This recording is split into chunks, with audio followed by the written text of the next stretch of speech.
For today's video, mayroon na naman po tayong panibagong adventure. This time naman pupunta tayo sa may PSU Binmali, Pangasinan para mag-attend ng pageant at saka mag-pin ng sash. So yun na nga mga ka-adventure, pagkalipas ng ilang minutong pagdadrive, nakarating na rin kami dito sa may Pangasinan State University Binmali Campus. At andito na nga kami sa loob mga ka-adventure. At syempre kasama ko na naman si Lingmo. At so yun na nga mga ka-adventure, nakapasok na tayo sa kanilang campus. At mayroon nga agad tayong nakita mga estudyante dito, kaya pinakaway agad natin sila.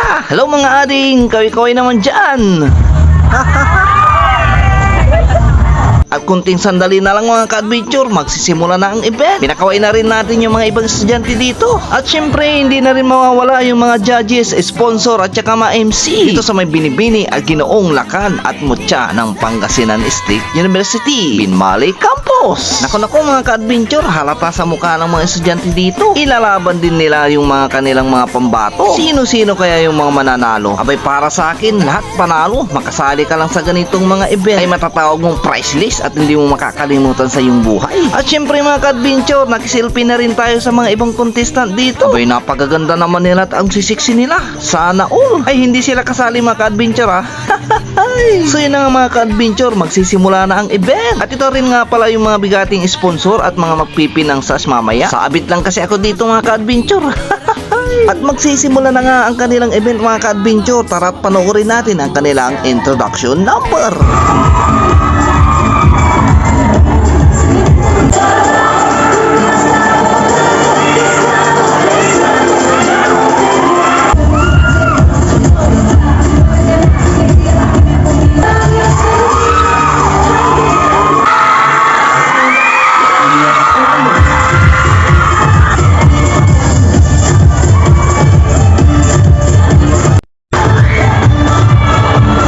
Eh grabe ba mga ka-adventure, muntikan nang mabasag ang aking eardrum. Ang lakas ng sigawan eh. I-shoutout na rin po natin yung mga ibang estudyante dito. Abay, nagagandaan at saka nagagapuhan pala yung mga estudyante dito sa may PSU Binmali. Sigurado mga ka-adventure, kinakabahan na rin tong mga ito para sa kanilang mga pambato. Andyan na yung nauhaw, napagod, pinawisan, nagutom, pero walang alisan. Maipakita lang ang kanilang mga suporta. So yun na nga mga ka-adventure, ito na ang kanilang summer attire.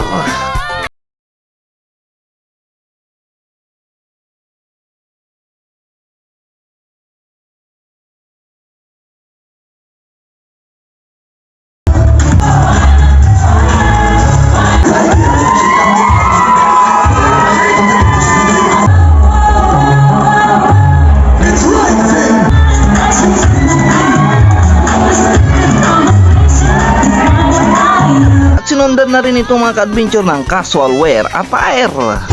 Candidate number 3 from Venus Team China with the Philip Italy. Your motto is don't let your dream and it's not never ready for you to compare yourself to anybody. And in environmental science, you're in a box seat all boxed in it. Look now, number 8, my name is Self-Way Beauty Guru, skill in hair and makeup transformation. Eh grabe mga ka-adventure, napakaganda ng kanilang mga kasuotan. Pagkatapos nga nilang irampa ang kanilang mga casual attire, magsisimula na rin ang pagbibigay ng mga minors awards. Pagkatapos nang maibigay yung mga minors award mga ka-adventure, rarampa ulit sila mga ka-adventure para sa kanilang mga evening gown.